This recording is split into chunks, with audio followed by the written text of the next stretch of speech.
Hello students, we will be discussing today nuclear physics. So we will be covering the first part. We will be basically going through the structure of the atom. So what is the structure of the atom? You are already aware that atoms consist of three primary subatomic particles. So we have put this in the chart. So there are primarily three, there are many more also subatomic particles. So we will be discussing only these three particles. First is protons. Okay, protons and neutrons are located in the nucleus. Okay, so it comes in the center of the nucleus. So you can see there is a nucleus, okay, and in which protons and neutrons are there. So now electrons, coming to electrons they revolve around the nucleus. So this is the primary structure of the atom. So there are a couple of things you need to be aware of. So firstly, you need to be aware that protons and neutrons are found in the nucleus. We have already discussed that. So protons and neutrons, they are always in the middle or the center of the nucleus, and the nucleus is smaller than the atom. If you consider this size, this is the atom. So nucleus, in order for yourselves to see, I have drawn this diagram, a much bigger diagram. So the nucleus is much more smaller. If this is the atom, nucleus would be a tiny part of the center part. And thirdly, you need to remember that electrons, they are arranged in different energy levels around the nucleus. We call them orbits also: k orbit, l orbit, m orbit, n orbit. So these are called orbits also. So these three things you need to remember. Firstly, you need to remember that neutrons and protons are located in the nucleus. Second, the nucleus is much smaller than what it is shown in the diagram. It is much more smaller than the atom. And electrons are arranged in different energy orbits, like you are already aware: k orbit, l orbit, m orbit, n orbit. Okay, so these are the three things you need to be aware of. And we have discussed that these three are subatomic particles. What are they? Proton, neutron, and electron. So if you consider these three particles inside an atom, so as far as the charge is concerned, you are already aware the charge is, for proton it is positive charge, okay, and the mass would be 1 u. What is u? U is equal to 1.67 into 10 raised to minus 27 kg. Neutron has both positive as well as negative charges. So that is why I mentioned over here positive and negative charges. These positive and negative charges, they minus off and we get 0. So total charge of the neutron inside the nucleus is 0. Its mass is again 1 u. So what is u? 1 u is equal to 1.67 into 10 raised to minus 27 kg. Coming to the electrons, you are already aware it has negative charge. Okay. So now 1 divided by 2000, we have taken a rough figure. Exact is 1893 and so on. So we have not taken 1893. We have taken 1 divided by 2000 for simplification purpose. If you divide 1 divided by 2000, you will get 0.30 and 5. That much u is the weight of the electron. So electron, if you multiply this number 0.30 and 5 into 1.67 into 10 raised to minus 27 kg, that is the weight of the electron. So you can imagine how small is the electron which is revolving around the nucleus. So three things you need to primarily remember before we go into this chapter. First thing is you have to remember always the number of electrons, that means minus charges, number of electrons, and the number of protons. Protons are plus charges. So number of protons and number of electrons are always equal. That you need to always remember. Second rule we have to remember is that protons have positive charge. We have discussed that protons have positive charge, electrons have negative charge. So these positive and negative charge, they cancel out, and the total charge of the neutrons in the nucleus is 0. We have already discussed that. Third rule, if an atom loses electrons, if any atom, if for example this atom loses one of the electrons, so it will have plus charge, that is called cation. If an atom gains electron, then it will have more number of electrons, hence. So rule 3, it shows that if an atom loses electrons, it will have positive charge. If this atom loses one electron, then it will have positive charge. Why? Because one minus charge is gone outside. So there are no more number of positive charges. From where these charges come?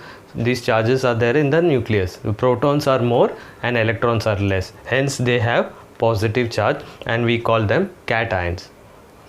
Now if an atom gains electrons, if there is an orbit out here, and if for example there from outside one electron is coming, and if it is here it is empty and from outside one electron comes, so number of protons will be less and number of electrons will be more.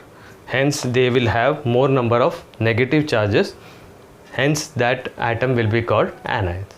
So just you need to remember these three, primarily these three things. First rule is that number of protons and number of electrons are always equal. Second rule is that the protons have positive charge, electrons have negative charge. So total net charge will be always 0 in the nucleus. Neutrons will have 0 charge.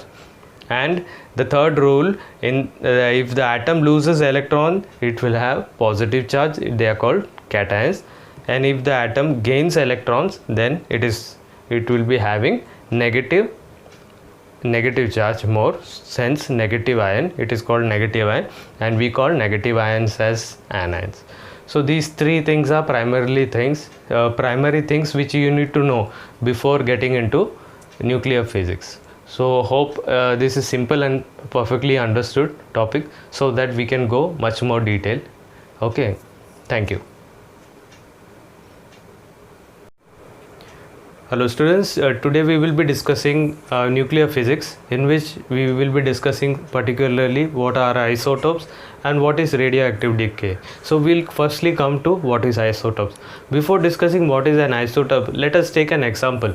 This is a helium nucleus. Why it is called helium nucleus, I'll tell you. Okay, firstly let us start. What is He stands for helium. Okay, this is the number of protons. Here it is written P, small p, which denotes the number of protons. This is subscript, this is superscript. So here the 4 number denotes the nucleon number or the mass number. We will be referring normally as a mass number. What is mass number? We will be coming to that also. See here He also can be represented by alpha. Here superscript is 4 and subscript is 2. So this same can be represented like this. This is called helium nucleus. If you can see in the helium atom itself, there are 2 protons. Okay, so 2 protons are there. We have seen earlier there was a rule, number of protons is equal to number of electrons. So we have to write, if 2p means 2 protons are there, then 2 electrons has to be there. So now how did we find what is n? N we can we have to just subtract this number with this mass number with the proton number. So you will get this number, neutron number. So that is the reason why it is called helium nucleus. Okay, this is called as a helium nucleus. So this particular helium nucleus is stable. So we would like to know what is an isotope. Isotope, if you take this example itself, you can see over here He itself, the proton number is the same, whereas the mass number is different. This is the first peculiarity of an isotope. The mass number is different, you can see. And this one more peculiarity it has, this is highly unstable. This is not a stable. So there are 2 things you need to remember in an isotope. Firstly, the mass, the proton number remains the same. the mass number is different, and third thing, it is highly unstable. So three peculiarities is there for isotopes. So these are the things what is as far as helium nucleus is concerned. Let us take one more example to understand further. Let us take lithium example. We are taking lithium. Okay, lithium, you are already aware, you can see the stability aspect, you can see over here, it is written, this is the proton number. Here you can see this is the proton number, this is the proton number. On top it is the mass number, you can see lithium 6 the mass number, lithium 7 the mass number, lithium 8 mass number. So you can easily identify this. This is highly unstable, so this is an isotope. Okay, this is stable. Okay, lithium 7 is stable and lithium 8 is again unstable, so it will be isotope. Unstable isotope is radioactive. We will be coming to radioactiveness, where we will be discussing three radioactive decay. One is the alpha decay. Alpha decay, just now you just consider, I'll explain in detail. Alpha decay is the emission of helium particles. Okay, He means helium, and beta is the emission of neutrons. We will be discussing that in detail. Okay.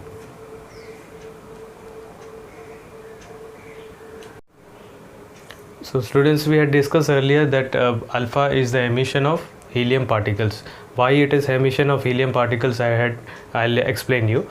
So alpha particles has 2 protons and 2 neutrons. You can see over here, 2 protons, 2 neutrons. So that is why it is it is called the emission of helium particles. Okay, so there are primarily three decays: alpha decay, beta decay, and gamma radiation.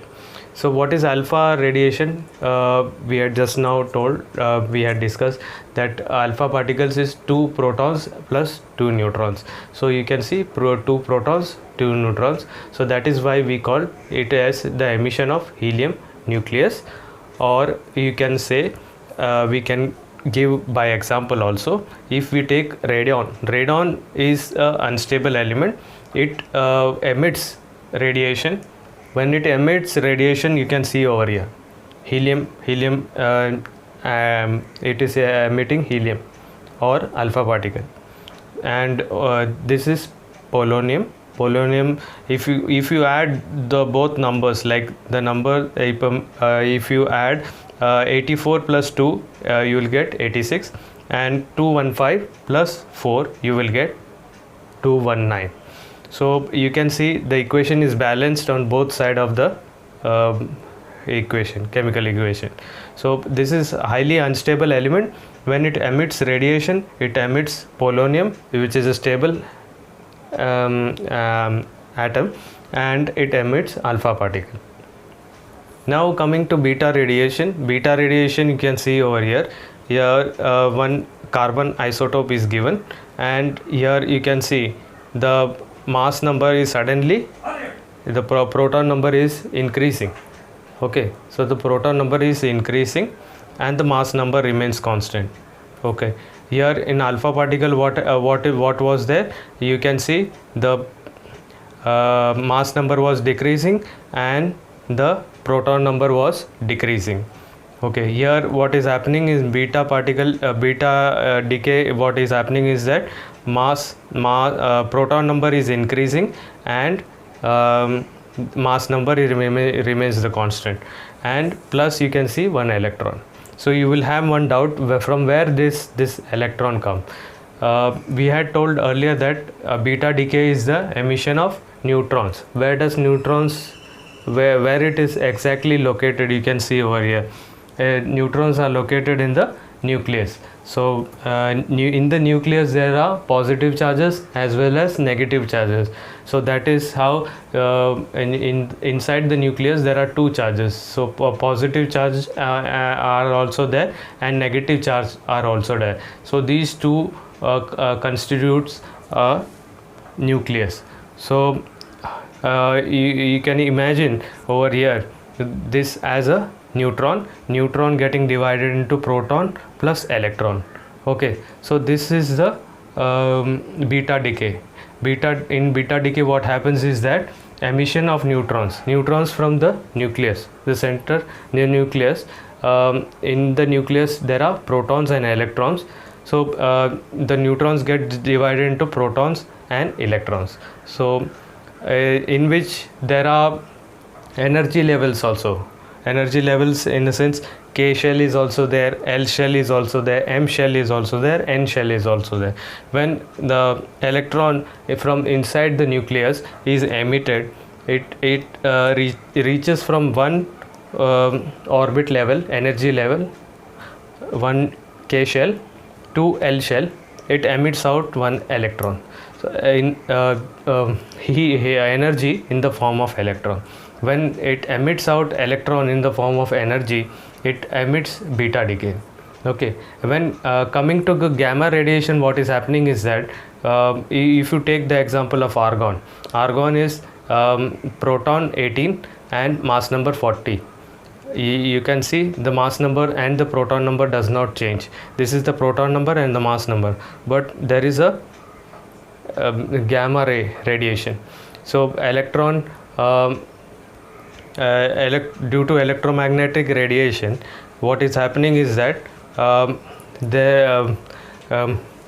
from L shell to K shell there is a particular energy released. So from L shell, from the higher energy level to a lower energy level, there is a energy packet release. So that constitutes the electromagnetic radiation. Okay, so there are 3 types of radiations in short. So what is happening is that we had discussed isotopes and radioactive decay. So what is happening, I'll tell you once again. Radioactive isotope will, we had seen in the helium nucleus, what we had seen here, in the superscript we have 2 protons, and in the this is subscript and this is superscript. So in the subscript we have 2 protons and in the superscript we have 4. So 4 is the mass number. So these 2 things you need to remember. So this is the helium atom, this is stable. So we are discussing about isotope. So what exactly is isotope? So isotope, if you want just a simple word, that it is unstable. Anything which is unstable atom is called an isotope. So unstable, one of the example we can take of helium atom itself. Unstable, you can see the number, there is a number difference. The protons, the value of protons is the same. As far as the mass number is, you can see there is a difference. So this is highly unstable. So unstable isotopes, we can take one more example for better understanding. We will be taking the example of lithium. You can see lithium, the proton number is 3 and the mass number is 6. Okay, this is highly unstable.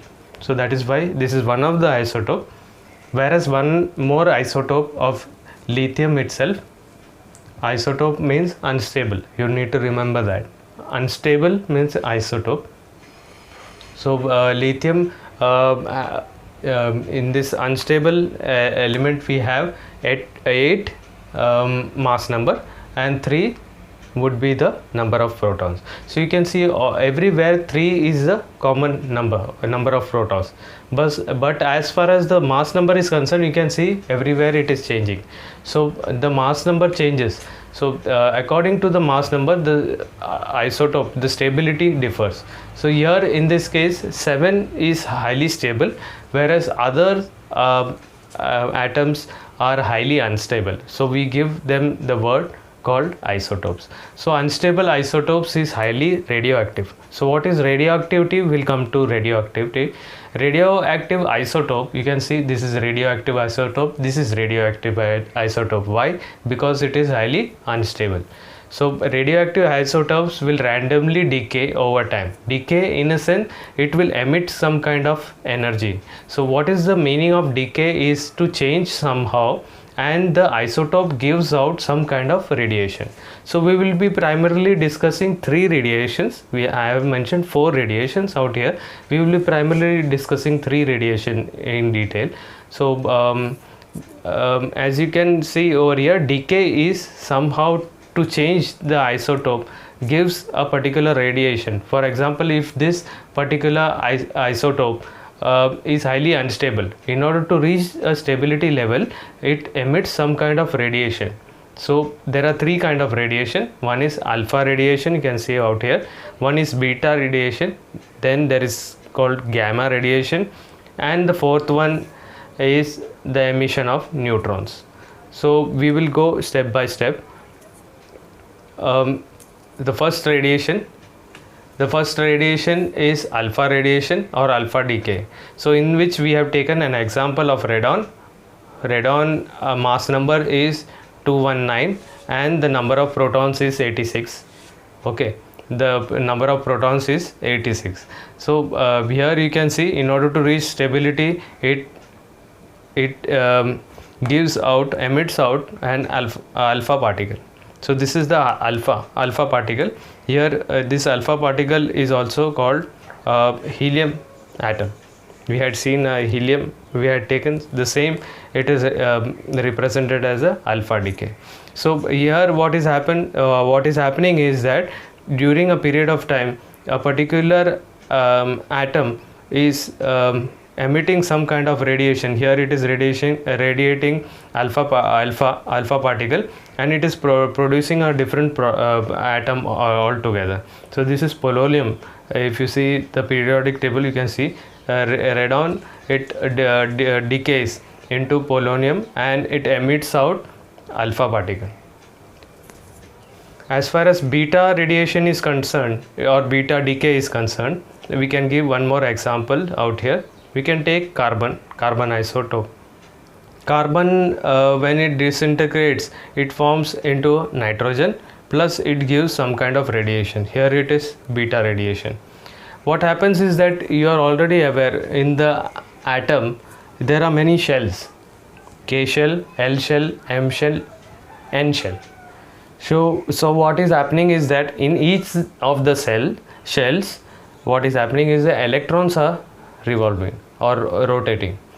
So these electrons, when they jump from one energy level, K is the one energy level, L is the another energy level, M is the another energy level, and N is another energy level. So once a particular energy is given, the electrons become so excited that it moves from a lower energy level to a higher energy level, and it emits out a beta particle, beta decay. So this particle is decaying. It is going from a lower level to a higher level. I'm again and again specifying what is happening is it is going from a lower level to higher level. So in this process, what is happening, it is giving a altogether different product, whereas emitting a beta particle. So why I had specified that here in beta decay, it goes from a lower level to higher level. Okay, lower shell, K shell to L shell, or L shell to M shell, or M shell to N shell. It should go from a lower level to a higher level. It should take the particular energy, and it should get, the electron should get excited and should move to a higher energy orbit or a shell. Okay, so in this decay is called beta decay. Now moving on to the gamma decay, what is happening is that I had specified just a little bit before that here beta decay, what is happening, lower energy level, K shell or to L shell, it is going, electron is going. Whereas here in gamma decay, what is happening is that it is going from a higher level, energy level, to a lower energy level. The electrons is getting so much excited due to electromagnetic radiation that it is taking so much energy, it is consuming so much energy, it is moving from a higher energy orbit level to a lower energy orbit level. Okay, so what is happening is, I'll give you an example. For example, if an electron is consuming high energy through electromagnetic radiation, and it is pulling that energy, it is moving from a higher energy orbit, energy level shell, L shell, to K shell. So this is the difference between gamma decay and beta decay. In beta decay, what is happening is that electrons are moving from a low energy level to a higher energy level, okay, or a from K shell to L shell in beta decay. But in gamma decay, it is the opposite. What is happening is that due to electromagnetic radiation, electron is taking that much high energy, lot of high energy